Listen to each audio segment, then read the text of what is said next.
Oh my God, you tried to trick a straight man into thinking he's gay yet again, and somehow you're the victim. You know, it's really disgusting to manipulate someone's sexuality, especially when they are still, emerging into adulthood and don't quite have everything figured out. You are using your fame, your power, your money to play with people's emotions. You're threatening to ruin them. You're threatening to embarrass them.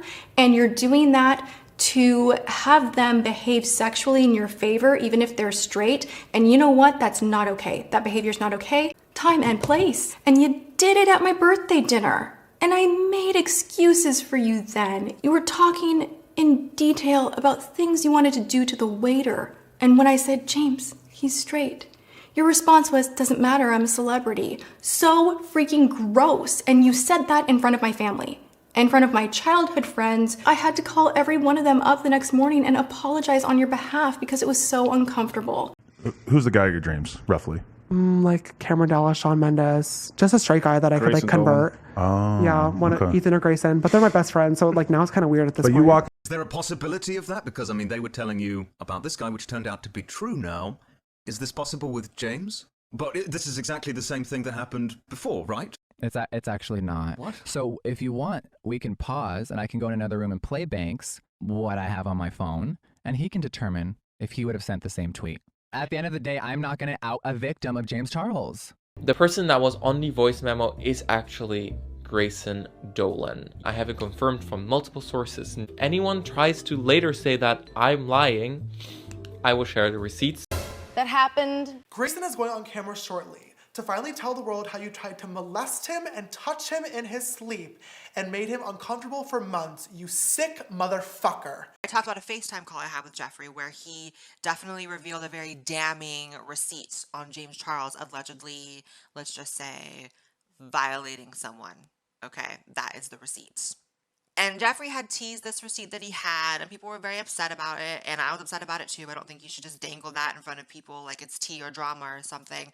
But that doesn't change the fact that it was a receipt. And after I did that video, I had influencer after influencer after influencer in my DM saying, yeah, we've known this about James for so long. Like, here's this other incident that I know about and this other incident. And yeah, this is a problem. Okay, so trigger warning. I will be talking about grooming and James Charles. So if you get triggered by any of those, keep scrolling. But if not, watch this video, please.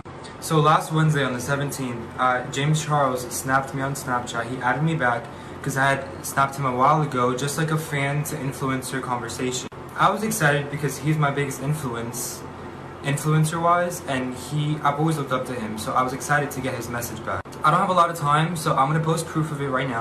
This is the notification that I got when he Snapchatted me first. And just for further proof, he deleted the chat. I don't know what he deleted, but that's me opening his Snapchat. I went into the bathroom, and I guess he saw the bathroom light, so he started making the conversation very sexual, and it made me really uncomfortable. And I'll post some of the stuff that he sent me now. You can't see it because it's blurry, because I took it on my iPad, because I didn't want him to see that I screenshotted it, but I'll post it right now. He proceeded to send me explicit pictures of his body. The only place James could have got his Snapchat at was his Instagram highlight. Right here. Snapchat. But what's before it? His TikTok. Baby girl, you know damn well if he clipped that Snapchat, he had to click the TikTok before he clicked it. Look at that. His age right there. 6 motherfucking teen. And there's a Snapchat. Y'all really doing the most to defend this man. So I was in a call with James Charles, and he referred to me as beautiful. I know, as soon as you did, you left that call and came to tell me and Jack Manifold. Why were you in a call with James Charles yesterday? Just hanging. Just one of my bros, one of my boys. You jealous? You're jealous, Will, but you're jealous that I wasn't hanging with you.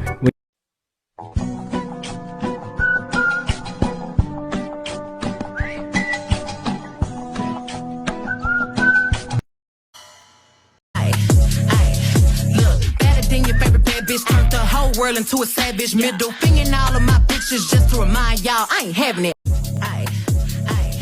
Look, better than your favorite bad bitch, turned the whole world into a savage, middle finger in all of my. How old are you? James asked him. He says 16. Don't be mad at me. Laugh my ass off. Upside down smile. What? I hate age, but I'll be 17 soon though. And James says still illegal. Laugh my ass off. Yeah. Really? knows. He goes, really? Laughed my ass off. Now, this was apparently, the kid explains, before they exchanged photos.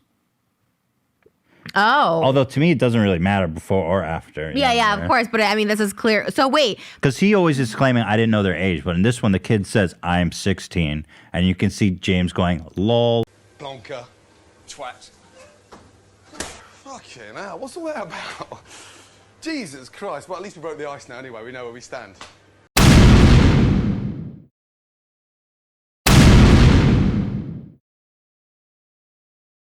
In 2016 on Twitter, it was really big in my area. One of the alleged stories is that James would dress up as a girl, make different accounts as a girl, and talk to different guys from his soccer team, his high school, and neighboring high schools. This is all alleged.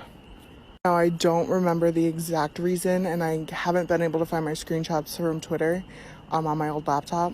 So allegedly, one of the reasons why he came out with it was he got feelings for a guy, and then thought it would go over better if he just was upfront about it, but it kind of blew up in his face. That's an alleged reason. Another alleged reason why he did it in the first place was because people were bullying him, but I don't know the validity of that, so that's definitely alleged. I'm trying to find more screenshots. Don't sue me. Here's some screenshots from the 2 videos I cited. That video with the information about the story times definitely didn't get as much traction as my first one, so I was just going to share them behind here. Pause to read. I'll leave it on the screen for a little while so you can see. Then here's another one you can pause to read. Please don't screenshot it with my little face in the corner because that'll be weird looking. Another video, there's screenshots from a conversation with his ex-best friend. I talked about that YouTube video on my TikTok page under like give a story time. I cite this video. And then here's another screenshot from that video. And then here's the picture of James dressing as a girl. I wrapped as much love as I could around this kid, more from like a parental stance than like a best friend stance. I want to focus the conversation on James Charles's parents because I know that really grinds his gears. What a horrible job they did. James Charles' mum, you did an awful job. You literally signed your son away to LA basically so that Tati Westbrook and other female influencers could fill the role as a mother because you couldn't do it. And it's being shown now that your son has absolutely no direction in life, which is why he's probably in these scandals all the time and putting himself in this because he probably never had that parental guidance. And I know that really, affects James whenever he calls out his parents, and maybe that's what I want to do. You need to be locked in prison for a very long time. You need the internet taken away from you. You are a danger to society.